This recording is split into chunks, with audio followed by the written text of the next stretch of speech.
Ang episode na ito ay naglalaman ng mga kwentong ipinadala ng ating viewers. Mga karanasang hanggang ngayon ay wala pa ring malinaw na paliwanag. Upang mapanatili ang kanilang privacy, binago ang ilang pangalan, lugar, at iba pang pagkakakilanlan. Kaya kung nanonood kayo, siguraduhing handa ang inyong isip at ang inyong loob. Dahil sa mundong puno ng kababalaghan, mas nakakatakot pa rin ang bank account na walang laman.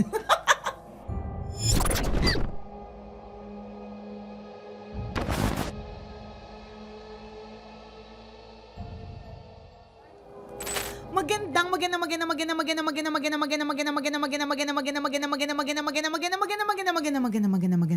gabi.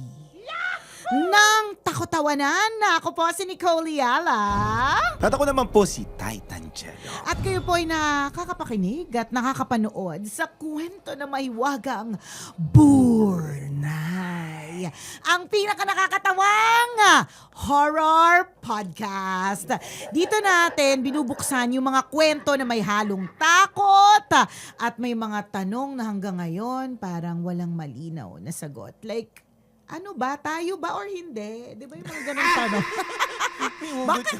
May hugot, di ba? Parang ano ba? Nagde-date tayo, may karapatan ba akong magselos? Mali! Iba, okay. Ito pala. Kwentong takotawanan pala. Mga kwentong mapapaisip ka kung alin ba yung mas nakakilabot? Ang katang isip o ang katotohanang minsan mas mahirap paniwalaan? Kaya patayin na ang mga ilaw, lakasan ng volume dahil oras na naman para buksan ang kwento na mahiwagang Burnay. Kapag gabi na, iba ang pakiramdam ng biyahe. Diba? Mas tahimik yung kalsada, mas konti yung tao. Tapos mapapansin natin, lalo, yung bawat tunog sa paligid. Para sa mga kumakayod hanggang 10 oras ng gabi. Naku, tungkol ganito yung kwento. Nagdadrive pa naman ako ng gabi. Nakakaloka. O eto na, ramdam ko na ito yung kwento eh. So para sa mga kumakayod hanggang 10 oras ng gabi, normal lang ang bumiyahe kahit pagod na. Kahit madilim na ang daan. Diba? Siyempre, kailangan mo kumita eh. Diba? Kahit minsan, hindi mo na alam kung sino pa ang makakasabay mo sa ruta. Nakaw! Pero paano kung isang gabi may makasakay kang pasaherong hindi mo inaasahang makikilala? Ito na ang kwento ni Jericho. Dear Nicole Yala and Titan Jello, itago niyo na lang ako sa pangalan Jericho. 29 years old at isa pong angkas driver dito sa Metro Manila. Mahigit 5 taon na akong bumabiyahe sa iba't ibang sulok ng lungsod. Sanay na ako sa mga pasaherong lasing, tahimik, madaldal, o minsan kakaiba ang mga pinapupuntahan. Anong kakaiba? Like, saan yung kakaiba? Kausapin kita, Jericho, next time. Gusto ko malaman yung mga kakaibang pinapapuntahan. Pero, may isang booking na hanggang ngayon, hindi ko pa rin makakalimutan. Sa tuwing naalala ko yun, para bang nanlalamig pa rin ang buo kong katawan. Ganito po kasi. Bandang 11:30 na ng gabi nun. Pauwi na sana ako matapos ang huling pasada nang may pumasok na booking. Pick up point. Hala, may nakasulat na destination. Nako, alam na this. Greenwoods Executive Village. Ay! Sa Pasig. Pasig. Ito malaki to eh. Malaki yan. Malaki yung parang Kumukonekta. encompassing, correct. Pasig, Kainta. Kainta, Taytay. Basta Taytay. Rizal. Tama. Yan. Alam natin. Destination, Pasig Memorial Chapel. Medyo liblib ang pick-up point. Sa gilid ito ng kalsada, katapat ng mataas na bakod ng isang subdivision. Mahina na ang ilaw dahil sirang-sira na ang streetlight sa tapat. Pagdating ko doon, may nakita akong babaeng nakatayo sa ilalim ng poste.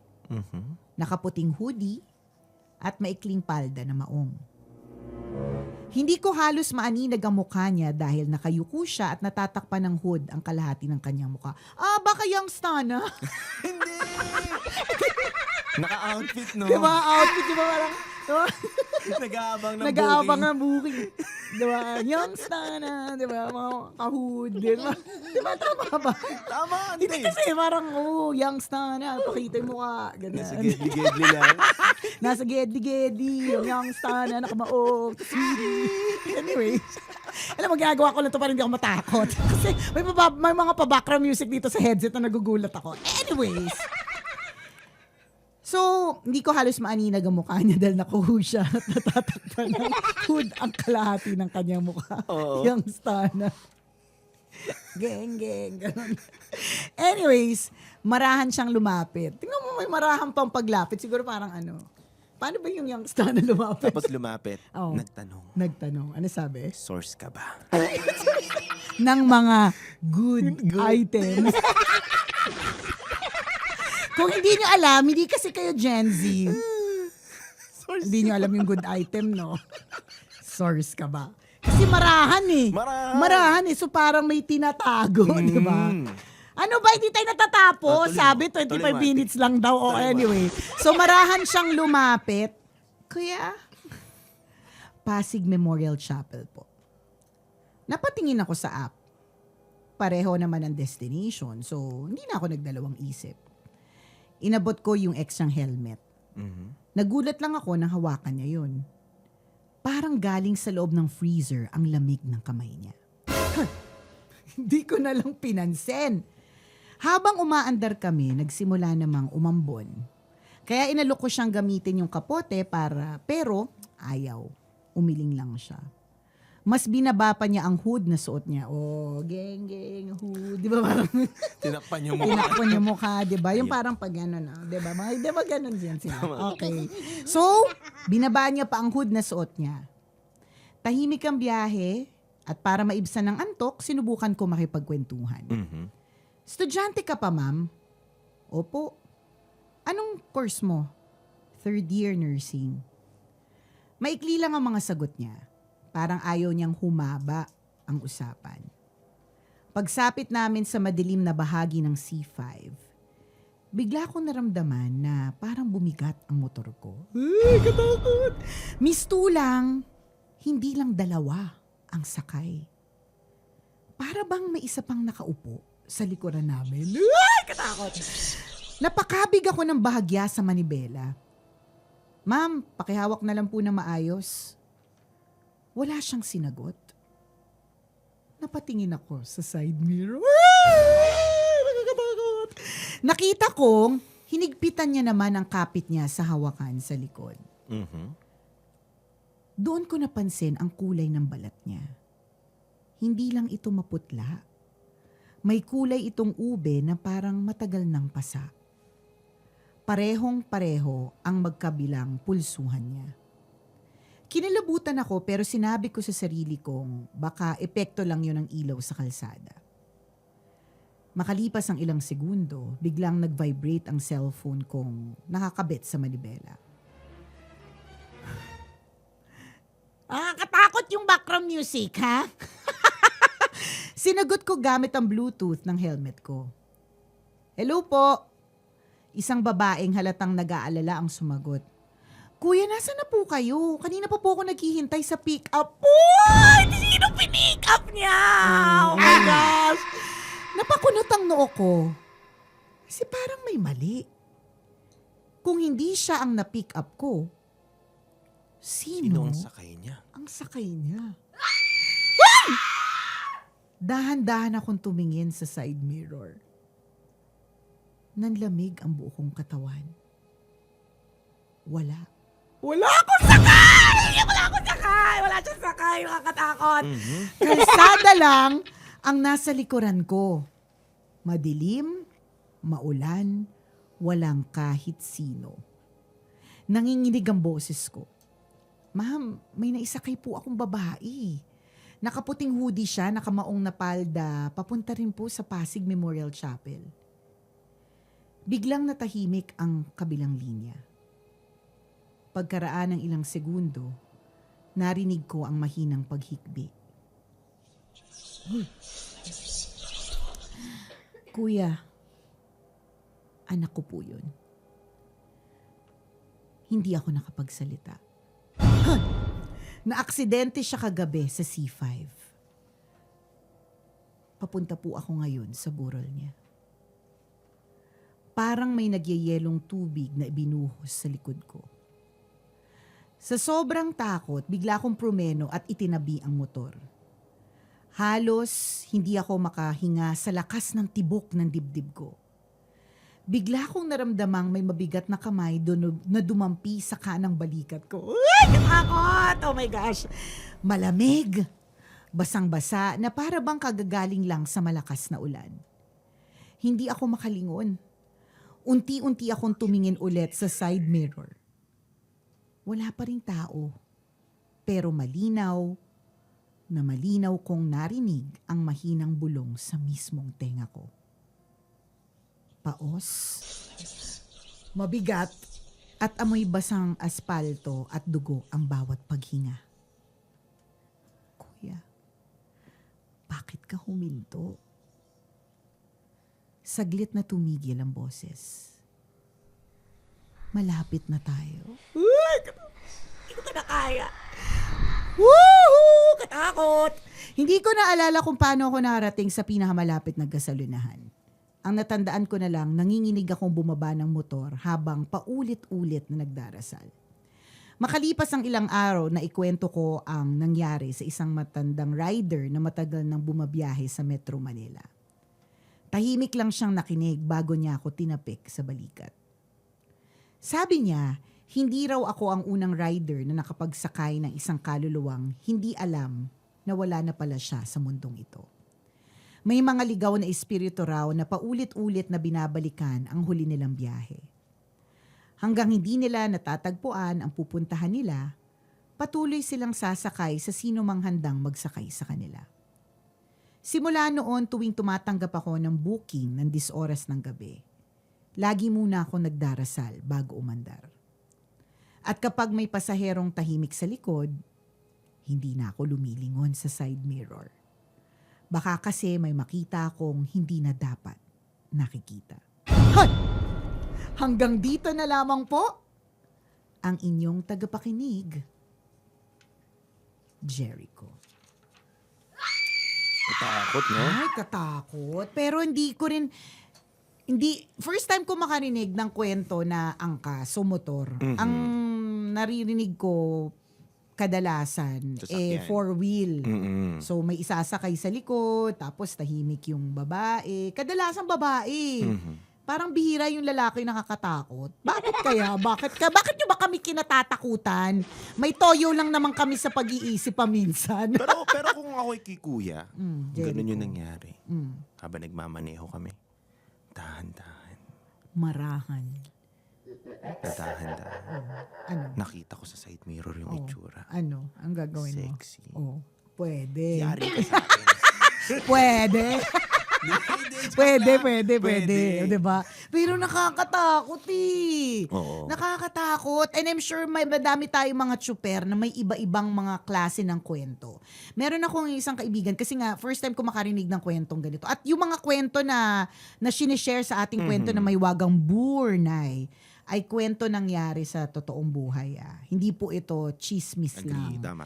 Yung mga reaction lang namin ni Jello yung chismis. Katulad ng may, yari ka sa akin, maganda ka. Yari ka sa akin, di ba? Tumulto. Oo, multo, correct. Kakalahat papatusin kahit malamig. Di ba? Pero yung kwento, talagang tunay. So yung isa kong kaibigan, nangyari naman sa kanya, ito na naman to yung mga kaibigan ko, chinichismis ko, super. Hindi siya talaga driver as in na namamasada, pero siya yung naatasan lagi na mag-drive para sa family. So pumunta sila sa isang simbahan sa Tagaytay. Tapos, alam na alam talaga niya na yung parking ay clear si parking. Ibig sabihin walang hindrance. Mhm. Pero pag park niya, bumangga siya, may nagka-dent kasi biglang nagkapuno. Grabe, no? Natakot, na para bang nag-multiverse. Hindi niya maipaliwanag as in may sira talaga yung Kasi bigla may sumulpot na oo, puno. biglang may sumulpot na puno. 'Di ba? So parang much like yung kwento ni Jericho na biglang may sumulpot na babae. Pero yung sinasabi nila na yung hindi mo alam na patay ka na. Totoo yun. Totoo daw yun eh. Ako pag nagmamaneho ako, ang dinadaanan ko kasi pilapil. Mga pilapil. Yung mga taniman to, Oo. may tubig. Yan. Shortcut kasi yun eh. Oo, mas Papauwi mabilis ang biyahe pa uwi. Yes, Oo. kesa dun sa normal highway. Alam mo, tuwing umuwi ako doon, kasi madaling araw ako dati, di ba? Schedule ko is madaling araw. Uwi ko mga 2 o'clock Yan. a.m. Kada dadaan ako doon. Teka, hanggang 12 ka lang ha. Sino dinadaanan Hindi, mo para kapag magdadaanan? nasobrahan Sinong ako, dinadaanan? Bakit 2 a.m.? Hanggang 12 lang. 2 a.m. na. O sige, sabi mo eh. Wala nang traffic nun. Dapat 30 minutes nandun ka na eh. Wala. Sino dinadaanan nito? Wala. Sinasabi ko sa'yo eh. Tapos, kaya ka napipilapil. Tapos, Alam mo, hindi ako makatingin sa rear view mirror. mirror. Tuwing doon ka sa pilapil. Gaano kalahaba to? Ang haba. Ay, Siguro mahaba. mga 3 kilometro. Ay, mahaba 4. din. Mahaba yun. Tapos madilim lang. Hindi ko alam kung bakit yung pakiramdam ko ang bigat at hindi ko matignan yung Rear view mirror. rearview mirror ko na tumingin ako sa likod. Pero alam ko na may tao sa likod. Alam kong meron akong kasama. Baka naman may Kahit kasama ka naman talaga. Wala. Yung sinundo mo, kaya 2 o'clock ka pa nakarating ng ganong oras. Hindi, pero feeling mo, meron. Oo. Pero syempre, ayaw mo lang i-acknowledge kasi baka mamaya magpa-acknowledge, di ba? Tinanong ko to sa eksperto. Ano sabi? Totoo daw, meron daw talaga yun. Meron. At kung nakakaranas yung mga natin, yung mga listener natin ngayon, na nararamdaman nyo na parang meron nasa likod ninyo. Habang nagmamaneho. Posible. Posibleng totoo yun. Posibleng meron. So anong gagawin? Kaya siguro yung mga tsuper natin, tama lang dito sa Pilipinas, buti na lang. Lahat tayo may rosary. Prayerful tayo eh. Nakaikot yung rosaryo, meron Tama. tayong driver's prayer, ganyan. Magdadasal. Talagang I believe na yun naman talaga yung best armor. Alam mo kaya ang pinaka nakakatakot para sa akin, kasi 'di ba sinasabi natin best armor is prayer. Kung naramdam mo na parang meron sa likod mo, 'di ba? Tapos sabi ng kaibigan mong spirit warrior, Yan. spirit expert, ganyan na meron talaga. So best armor and prayer. Kaya para sa akin pinaka nakakatakot kapag yung prayer, yung binanggit niya sa'yo. Ay, Sobrang powerful na daw yun. Oo, sobrang powerful na daw nun. Kasi yung parang kaya niyang i-mock kasi nagpe-pray ka, 'di ba? Kaya mong i-mock. Tapos Tinawanan ko. Ay, hindi na pinakakasokot. Sokot much. Ilang beses na ko na na-experience yan. Pero ang na-experience ko kapag isinigaw ko yung I believe in God, the Father Almighty. Parang kung ano man yung nararamdaman kong hindi paghinga or bigla siyang nagre-release eh. Kaya mahalaga talaga na tayo po ay magiging madasalin. Kasi you'll never know kung kailan. Posibleng merong mga magparamdam sa'yo nang hindi natin inaasahan. So Totoo. prayer is always our best armor. At hindi lang kapag ka natatakot ka sa isang bagay or sa kaluluwa or sa mga nagpaparamdam, 'di ba? Sabi nga daw nila, ang prayer daw ay naging serious, naging kwento na may wagang burnay na talaga. Amen. 'Di ba? Sabi nga daw nila, ang prayer daw should be like a steering wheel ng car. Total, pag pinag-uusapan naman natin ay sasakyan, ang prayer dapat ay parang steering wheel ng sasakyan at hindi spare tire. Na ilalabas mo lang kung kailan mo kailangan. So, dapat para siyang steering wheel. Na Araw-araw always, mo. araw-araw, kahit na wala kang kinatatakutan or wala kang na-experience na problem, 'di ba? Laging kapit nandun, 'di ba? Kasi kapag ka spare tire, kailan ba natin Pag nasiraan lang. Oo. Kailan ba tayo nasisiraan? Hindi naman talaga madalas. So dapat ang prayer should be like a steering wheel. Yan. And not a spare tire. Yun po yung gawin natin, lalong-lalo na kung anong oras ka ba nakikinig ng podcast ngayon. Yan. Sabi daw nila, 3 o'clock is the witching hour. So kapag ka 3 o'clock ka na nakikinig ngayon, tas parang feeling mo, nararamdaman mo na may mga eksenang panakot. Yung pagka daw din kinikilabutan ka, tumataas yung mga balahibo mo, it's also an indication na Na meron. naiihi ka na. Pwede. Pwede din, naiihi ka na. Huwag natin laging isipin, oo. Huwag mong pigilan, magkaka-UTI ka. Tama. Yan, di ba? Uy, pero sana po, mga kabisyo, sana kung man maka-experience kayo ng ganito, malagpasan nyo po ng maigi Mhm. and let it be a lesson. Kung ano man yung lesson na mapupulot po ninyo sa kwentong katatakutan na yan. Katulad nitong si Jericho. Ano yung lesson niya? Natuto magdasal. Tama. Tingnan mo yan. Dati, pick up lang ng pick up na hindi nagdadasal. O ayan, natuto magdasal. Very good, di ba? At syempre, dyan muna natin isasara ang kwento ng ating mahiwagang Burnay. Prayer is always the best armor, don't forget! At kung may sarili kang kwentong kababalaghan, karanasan hanggang ngayon, hindi mo maipaliwanag, o isang pangyayaring hindi mo malilimutan, send mo na lang yan sa amin sa Love Radio Manila Facebook page. Baka sa susunod na episode, ang kwento mo naman ang marinig dito sa kwento ng mahiwagang Burnay. Pag-isipan mo mabuti, magpapadala ka ba ng kwento o ikaw na ang magiging kwento? Ayaw natin yan. At kung nagustuhan mo yung episode natin today, yay! Huwag mo namang kalimutang i-follow ang kwento ng mahiwagang Burnay sa Spotify, Apple Podcast, YouTube o kung saan mo man trip manood. Kaya mula rito sa pinaka-nakakatawang horror podcast, ang mga kwento ng mahiwagang Burnay. Muli ako po si Nicole Yala. At ako naman si Titan Jello na nag-iiwan ng kasabihan sa mundong puno ng kababalaghan. Mas nakakatakot pa rin ang bank account na walang laman. And I thank you. Hanggang sa susunod na Takot Tawanan! Kamukha mo si Mama Mary. Ay, syempre, asa makipot. Nakakaya kay Mama Mary, tinawag na makipot. Ano ba yan?